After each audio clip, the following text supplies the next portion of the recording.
Allez, merci de nous retrouver pour cette deuxième conférence Bourse Live, les rencontres. On a un petit peu planté le décor en début de journée en parlant de l'inflation, cette inflation forte et qui dure. On va forcément aussi parler du contexte actuel dans cette conférence. Donc cette inflation, ces taux qui remontent, cette croissance qui chancelle, une guerre en Ukraine, à tel point qu'on se demande, dans ce contexte compliqué, si ce n'est pas tout le tempo de la transition écologique et son impact sur les différents acteurs qui doit être réévalué ou à tout le moins mieux pris en compte. Comment cette transition pose aussi des questions très pratiques dans la sélection de valeurs au sein des fonds ESG. Je rappelle les critères environnementaux, sociaux, sociétaux et de gouvernance. Alors c'est pour parler de ce sujet et des conséquences justement très concrètes qu'il va avoir sur vous, qui nous regardez, que je suis en compagnie de Laurent Denis, directeur global des investissements. Bonjour Laurent. Bonjour Laurent. Et Rachida Moaïb, responsable de la recherche ESG, tous les deux chez Odo BHF Asset Management. Bonjour Rachida. Bonjour Laurent. Alors, bien sûr, si vous avez des questions, n'hésitez pas à les poser en direct. Nous essaierons d'y répondre d'ici la fin de la présentation. Laurent, j'ai un peu brossé le tableau dans mon lancement rapidement. Quand on additionne tous les éléments aujourd'hui qu'on traverse comme ça, la situation, elle a l'air quand même un petit peu compliquée pour faire dans la litote. Quelle est votre analyse sur la période qu'on traverse ? Certes, la situation économique se détériore un peu, mais permettez-moi d'être un peu plus constructif. Ah, c'est bien. Pourquoi ? Parce qu'en fait, on n'est pas dans une crise systémique telle qu'on l'a connue pendant la grande crise financière en 2008. Non, cette récession, en tout cas cette possible récession, elle va être provoquée par les banques centrales. Et ça, c'est vraiment un paramètre important. Et citons, on va dire, 4 paramètres qui sont importants pour peut-être se repositionner sur les marchés. Vous voyez que j'ai un petit peu changé d'angle, je deviens un peu plus constructif. Plus positif qu'il y a quelques semaines. Et ça tombe bien, les marchés ont baissé de 20%. Le premier, c'est la guerre en Ukraine. Bon, là, moi, je n'ai pas de boule de cristal, je ne vais pas vous dire que ça va s'arrêter demain, ce n'est pas vrai. Pour autant, par exemple, l'épée de Damoclès sur l'Allemagne, et notamment la possible rupture des approvisionnements, finalement, la configuration est un peu plus favorable. Pourquoi ? Parce que l'Allemagne a sécurisé à peu près 58% de ses approvisionnements en gaz. Et en septembre, ça sera 90%. Donc les conséquences sur l'économie sont moins fortes qu'il y a 3 mois. Et ça, il faut le prendre en compte. Deuxième paramètre, pic d'inflation. On est proche du pic d'inflation aux États-Unis. Ça y est, enfin, on s'est posé la question. Sur les biens durables, les ménages américains ne vont pas acheter 3 machines à laver. Bon, ils en ont déjà 3. Donc, évidemment, on a une problématique encore sur l'alimentaire, sur l'énergie, on va en parler, mais on est proche de ce pic d'inflation. Donc ça, c'est plutôt un critère positif. La relance chinoise.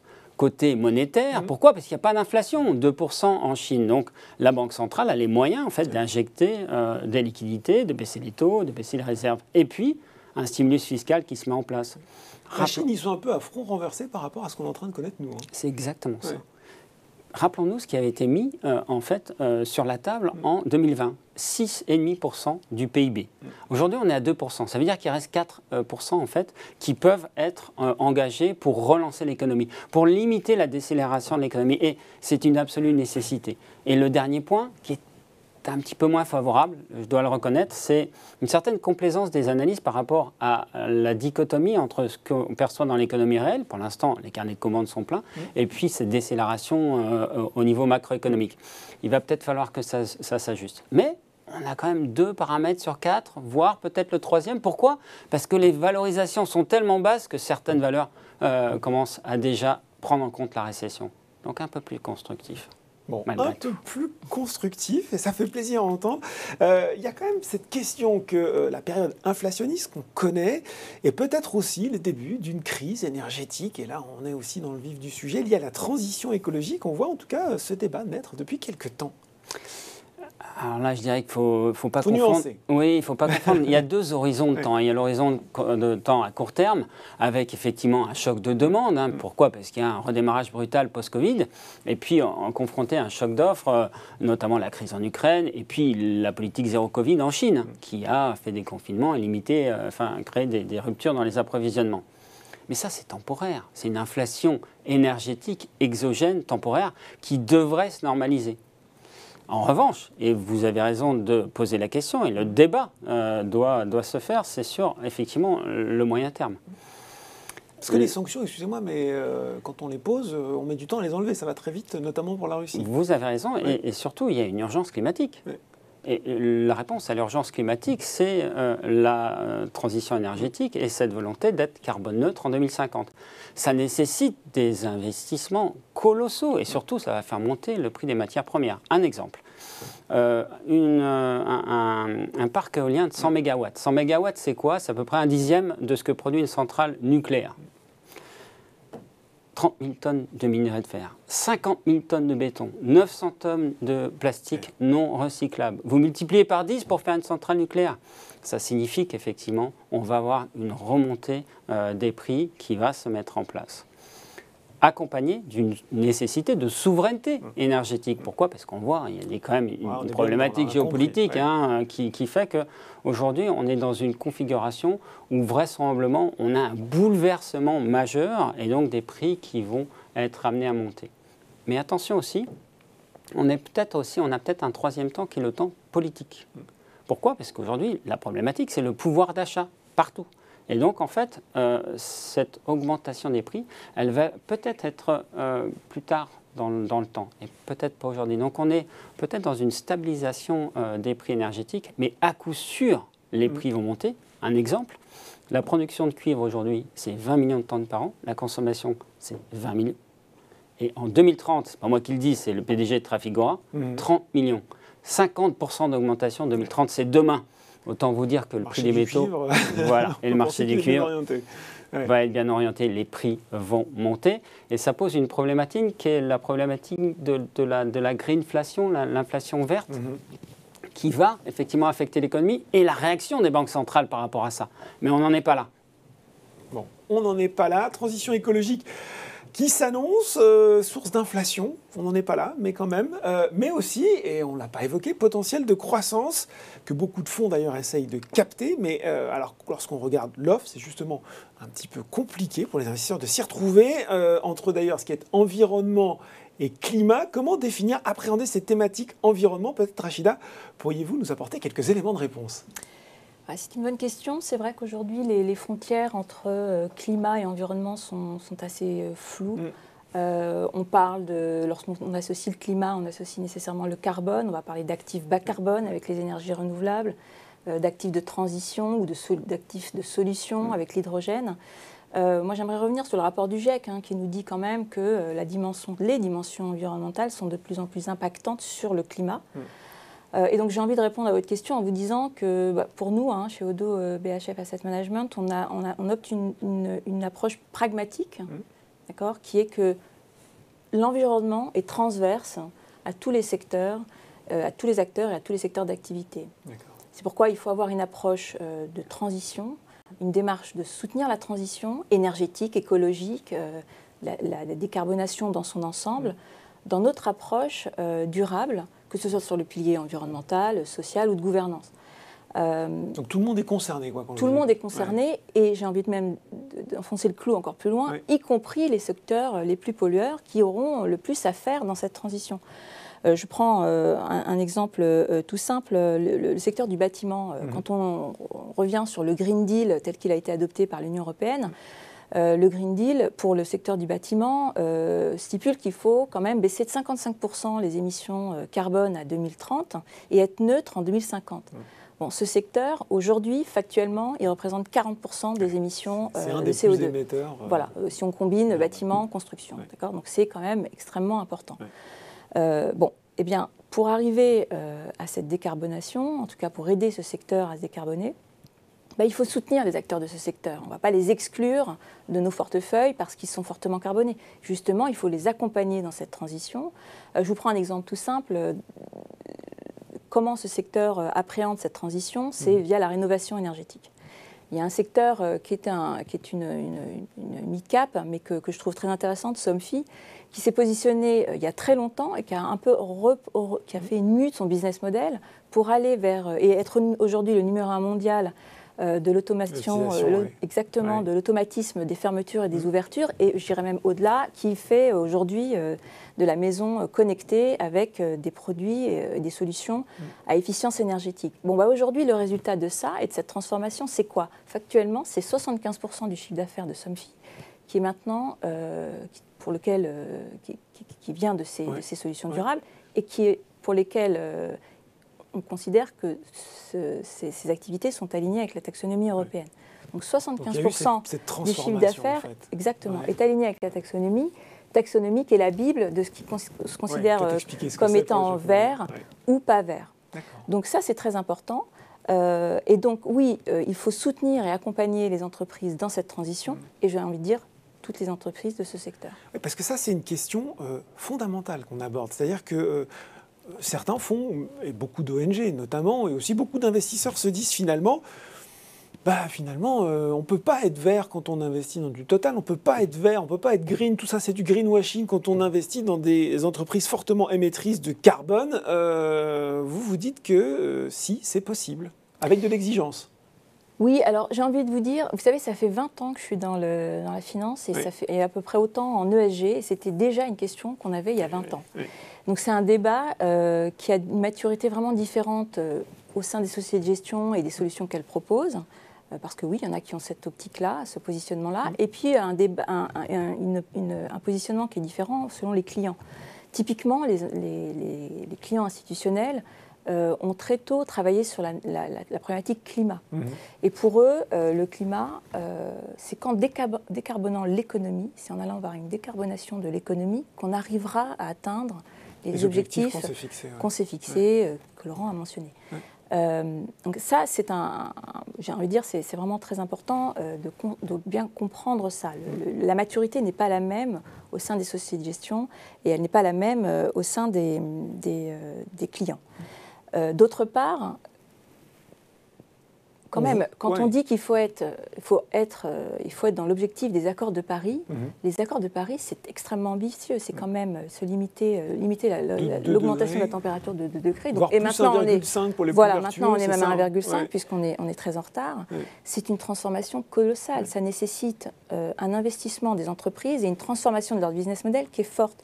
Donc vous me parliez des entreprises polluantes, est-ce qu'il faut en avoir en portefeuille? Ça concerne par exemple les énergies fossiles. Aujourd'hui, dans le mix énergétique, 80% du mix énergétique, ce sont les énergies fossiles. Quand on lit les rapports de l'Agence internationale de l'énergie, il faut ramener cette part des énergies fossiles dans le mix à 20%. Accroître des 2 tiers le renouvelable, et le reste, c'est développer des solutions innovantes comme la capture du carbone et son stockage, mais on en est encore loin, et puis le nucléaire. Ça nécessite quoi en fait? Ça veut dire que factuellement, donc, il faut soutenir, pour pouvoir répondre à ce programme ambitieux quand même des accords de Paris, soutenir tous les secteurs d'activité, tous les acteurs, et comment? En les accompagnant. Notre rôle aussi en tant qu'investisseur, c'est d'accompagner les entreprises, de monitorer ce qu'elles mettent en place, leur progrès, exactement. Aussi d'être actif lors des assemblées générales d'actionnaires par notre vote, lorsqu'on estime que les entreprises ne font pas assez. Et enfin, pourquoi pas désinvestir, évidemment, lorsque l'entreprise n'a pas tenu ses promesses avec des systèmes d'escalade. Donc voilà, non, il faut rester pragmatique. Je pense qu'il faut aussi pas perdre de vue que dans ce secteur, on a des entreprises qui ont favorisé et qui ont pris un certain virage. Beaucoup de majors dans le secteur pétrolier se sont tournés ont développé les énergies renouvelables, ont des plans de capex colossaux. Et je vous prends un exemple, moi qui m'a... il n'y a pas si longtemps, j'étais avec Equinor, dans un meeting avec le management d'Equinor, qui m'expliquait comment ils allaient développer à partir de 2026. Oui, Equinor, qui est une société du secteur pétrolier, et qui m'expliquait que à partir de 2026, ils espéraient pouvoir récupérer les puits qu'ils n'utiliseront plus dans le cadre de leur exploitation pétrolière pour la capture du carbone et son stockage. C'est très innovant. Et j'irais même encore un autre exemple si je peux me permettre, qui est un exemple très intéressant aussi que je trouve, qui est celui de Eni, qui a investi il y a quelque temps dans une entreprise spécialisée dans la fusion nucléaire. CFS, Commonwealth Fusion System, qui est une entreprise donc spécialisée dans la fusion nucléaire et qui a pour objectif de développer la première énergie positive nette, énergie à fusion positive nette. Ce serait absolument extraordinaire. Est-ce qu'on va y arriver? C'est absolument impossible de le dire aujourd'hui. En revanche, si on y arrive, on développe une énergie qui est propre, qui n'émet pas de déchets et dont l'énergie est quasi infinie. Donc c'est quand même très positif. Moi, du coup, ça me suscite forcément une question peut-être un peu provoque. Ça veut dire que finalement, on peut investir dans n'importe quel type de société dans un fonds ESG ? Non. Non, quand même pas. Non, quand même pas, parce que comme je vous l'ai dit, il y a quand même un point d'orgue et un point clé qui est très important. Et ça, on y accorde énormément d'importance chez Oddo BHF Asset Management et notamment dans le cadre de l'analyse extra-financière. Il faut regarder et monitorer les évolutions des entreprises dans leur trajectoire durable, dans leur trajectoire de décarbonation. Ce n'est pas le tout de poser des objectifs aujourd'hui et de dire que demain on sera net zéro. Exactement. Il faut vraiment sélectionner, il faut avoir un travail rigoureux de sélection des émetteurs à partir de métriques qui sont mesurables, donc déjà la baisse en dynamique de leurs émissions carbone en absolu, mais aussi la part des CAPEX investis pour justement soutenir cette transition. Bon, donc en clair, les émetteurs qui aujourd'hui ne s'embarquent pas dans cette trajectoire durable, non, n'ont pas de raison d'être dans nos portefeuilles, tout simplement parce que ce qu'il faut viser aussi, en tant qu'investisseur et aussi pour nos clients, c'est l'impact financier, la matérialité financière. Quand vous êtes en retard par rapport à vos pairs, ça se ressent inévitablement à un moment ou à un autre dans la performance et la valorisation d'un émetteur. Exactement. Ouais, justement, transition toute trouvée sur la performance. On souligne la dynamique de neutralité carbone qui est soutenue effectivement à bout de bras par l'Union européenne, par le contexte géopolitique, on en a largement parlé. Pour autant, depuis le début de l'année, les entreprises ESG qui jouent un rôle actif dans cette transition, elle semble un petit peu à la traîne en termes de performance depuis le début 2022. Est-ce que c'est pas un petit peu contre-intuitif, Laurent ? Oui.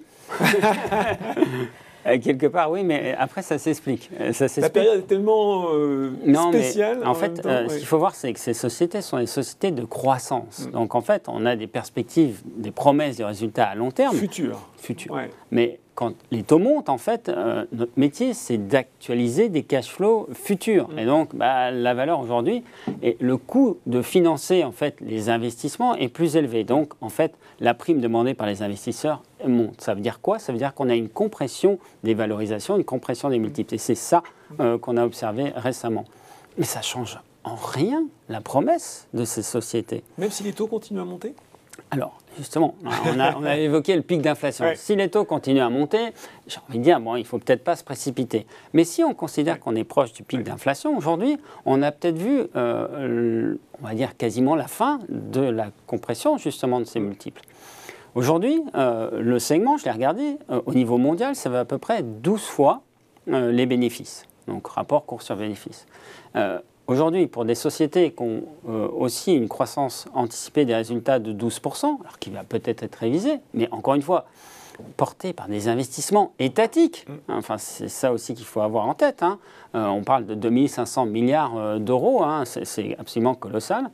On peut quand même considérer qu'aujourd'hui, on a un point d'entrée assez important et des performances qui vont être justement portées par cette transition énergétique et cette nécessité de souveraineté écologique. La nécessité d'avoir des inventaires de matières premières, des inventaires alimentaires pour justement préserver ces approvisionnements. Et ça signifie quand même des opportunités absolument colossales qui vont se mettre en place, des sociétés qui vont disrupter les secteurs. On parlait de la fusion, on n'est pas très loin du seuil d'ignition, très bien. L'hydrogène vert, il se met en place. On voit qu'on a un écosystème qui se met en place et qui est très prometteur. C'est puits de carbone, c'est vraisemblable. Donc on a des sociétés qui sont pas chères aujourd'hui. Donc on comprend en fait le fait qu'elles aient été un petit peu massacrées avec la hausse des taux. Elles étaient un peu chères, pour être honnête. Ça aussi, oui. Ça s'était un petit peu emballé, voilà, donc il y a eu un effet mode, on est revenu, la mode n'a pas changé, mais elle est moins chère. Voilà, donc, pas mal. On sort la tête du guidon et on regarde un petit peu plus loin. Ouais, honnêtement, c'est un bon moment pour se repositionner sur ce segment. Bon, on arrive à l'issue de cette présentation. On a des questions qui sont tombées. Il y en a une là que je vous livre en direct. Beaucoup de sociétés investies dans la transition énergétique, écologique, sont portées à bout de bras par des subventions. C'est vrai, notamment, on l'a vu au niveau des États. Que se passera-t-il avec la remontée des taux et peut-être la récession si les États n'ont plus les moyens de financer cette transition ? Et voilà, si le robinet à financement se tarit. Je suis impressionné par la question. Pour être totalement franc, très technique. C'est vrai. Les États, effectivement, ont des ratios de dette sur PIB qui sont tendus. Qui sont en plus détériorés avec la crise sanitaire récente. Exactement, et qui vont continuer de se détériorer. On a vu le plan Macron, vous avez vu en Espagne aussi, pouvoir d'achat 8 milliards, pouvoir d'achat. Effectivement, cette notion de vouloir caper l'inflation pour limiter un peu l'impact sur le pouvoir d'achat. On parlait de ce temps politique, on est en plein dedans. Donc on est plutôt dans une trajectoire, effectivement, pas terrible sur le déficit budgétaire et sur les ratios de dette sur PIB. Mais ce qu'il faut avoir en tête, c'est que en fait, l'État en fait, va donner l'impulsion. Mais derrière, ce qui est important, c'est que les sociétés, le privé, prennent le relais en fait, de ces investissements initiaux pour aller chercher justement ces opportunités qu'on vient d'évoquer. Et c'est ça, en fait, ce relais qui va garantir la crédibilité. La crédibilité de la tendance de la trajectoire de la dette pour les États auprès des investisseurs et la crédibilité de la rentabilité des investissements. Des solutions qu'on va déployer. Pourquoi ? Parce que enfin, l'État, honnêtement, ça n'a jamais produit des résultats probants. On ne va pas se le cacher. En revanche, s'il y a ce relais des investisseurs privés, et il va arriver, il arrive, on en a parlé avec ces sociétés qui sont en train de disrupter tout l'écosystème, ben là, c'est là la promesse, en fait, justement, d'une trajectoire qui ne sera peut-être pas si problématique. Donc, non, je suis assez confiant sur le fait que le secteur privé prenne à bras-le-corps aussi cette urgence climatique. Ça reboucle sur ce que disait Rachida, tous concernés, tous actifs. Une autre question qui est tombée avec la prise en compte de critères âgés dans un nombre croissant de fonds. On ne sait plus trop bien reconnaître les mieux-disants. Comment les reconnaître facilement, les distinguer facilement pour un investisseur individuel? Que faut-il regarder? C'est vrai que l'ESG, on en parle beaucoup depuis quelques années, à tel point que là aussi, si je me place à hauteur d'investisseur individuel, parfois difficile de s'y retrouver. Ouais. Oui, non, c'est vrai. Des éléments de réponse peut-être. C'est vrai, c'est pas simple. Après, il y a quand même quelques clés, quelques moyens pour s'y retrouver dans cette jungle. D'abord, les labels. Je pense que c'est important, quand on va pour investir dans un fonds, de regarder, par exemple, s'il a un label. Les labels sont quand même première garantie peut-être. Voilà, sont donnés par des indépendants, des organismes indépendants tierces qui ont un cahier des charges très précis. Donc pour obtenir ce label, vous devez quand même respecter un cahier des charges très précis. Et l'obtention de ce label, effectivement, c'est la garantie que le fonds a un process et une transparence dans sa gestion ESG, climatique, thématique, quelle qu'elle soit, qui est claire et qui a été vérifiée. Donc ça, c'est un premier élément, je pense. On rappelle peut-être, on a quoi, le label ISR? Alors, il y a le label ISR. Le ministère de l'économie et des Finances, qui est sponsorisé, on va dire, par le ministère de l'économie et des Finances. Oui, qui a été d'ailleurs le premier label. La France a été l'origine du premier label dans toute cette galaxie des labels ISR sur les fonds ESG. Donc le label Greenfin aussi, vous avez le label belge Faiblefin. Donc Greenfin, c'est plus sur la transition écologique, ça c'est le ministère de l'écologie. Tout à fait, c'est beaucoup plus sur des fonds de transition, ou des fonds climatiques. Et puis vous avez d'autres labels étrangers, parce que plusieurs pays se sont mis aussi à faire ces labels-là, mais vous avez le label belge. Il va falloir harmoniser tout ça peut-être aussi pour qu'on s'y retrouve plus effectivement, facilement. Il est question d'un label européen. Il n'a pas encore vu le jour, mais c'est toujours en discussion. Et en discutant dernièrement avec des responsables du label Faiblefin, ils sont convaincus que ce label va arriver, ce qui va amener certainement une harmonisation. Donc oui, voilà. Donc vous avez d'abord les labels, ça c'est un point important. Ensuite, vous avez une réglementation forte qui n'a échappé à personne, qui est sortie entre 2021 et maintenant. Enfin, ça a commencé déjà bien avant, dès 2020. La réglementation SFDR, Sustainable Finance Disclosure Regulation, qui apporte, qui quelque part est une régulation que s'est appropriée l'Union européenne, et j'ai envie de dire que c'était un peu son travail, d'amener un peu de régulation et de clarification, d'harmonisation, de langage aussi. Qu'est-ce qui est un fonds ESG? Donc, vous pouvez, d'où la classification article 8, et puis si c'est au-delà de l'ESG, c'est-à-dire que c'est beaucoup plus thématique, impact, climat, Vous êtes dans une autre catégorie qui sont les fonds classifiés article 9. Et donc là, vous avez pareil un cahier des charges qui, à mon avis, alors il fait débat aujourd'hui, il n'est pas parfait. Puis il va évoluer, on peut le dire aussi. Mais il va évoluer, il va se clarifier. En tout cas, il aide l'épargnant à trouver quand même son chemin dans la galaxie des fonds existants. Puis j'ai envie de dire, il y a un troisième paramètre, celui-là qui est plutôt réputationnel. Il faut choisir aussi sa société de gestion, il faut bien la choisir, il faut regarder la transparence de la documentation sur le site des sociétés de gestion, comment elles appréhendent l'ESG, exactement. Tout ça doit être transparent. Une société de gestion, et on l'a vu ces derniers temps, lorsque l'on travestit ou qu'on n'est pas complètement transparent dans ce qu'on fait, bon, le retour de bâton est immédiat et peut-être même très violent. Donc il faut vraiment être transparent dans ce qu'on fait et surtout faire ce qu'on dit et dire ce qu'on fait. Et faire ce qu'on dit, c'est ça. Ça, c'est crucial. Sinon, là, vous perdez vos clients et vous perdez complètement votre crédibilité, votre réputation. Ça, c'est très important. Bon, eh bien voilà, en tout cas, une conférence où on est parti d'un contexte assez tendu, assez compliqué, mais finalement assez optimiste sur cette transition écologique. Merci à tous les deux d'avoir, pour nous, présenté cette transition écologique et les opportunités d'investissement finalement qu'elle recelait. Merci à vous. C'est fini pour cette conférence Bourse Live, mais restez avec nous dans 15 minutes. Une nouvelle conférence commence. Ce sera une société à la loupe, ce sera Villemorin. À tout de suite.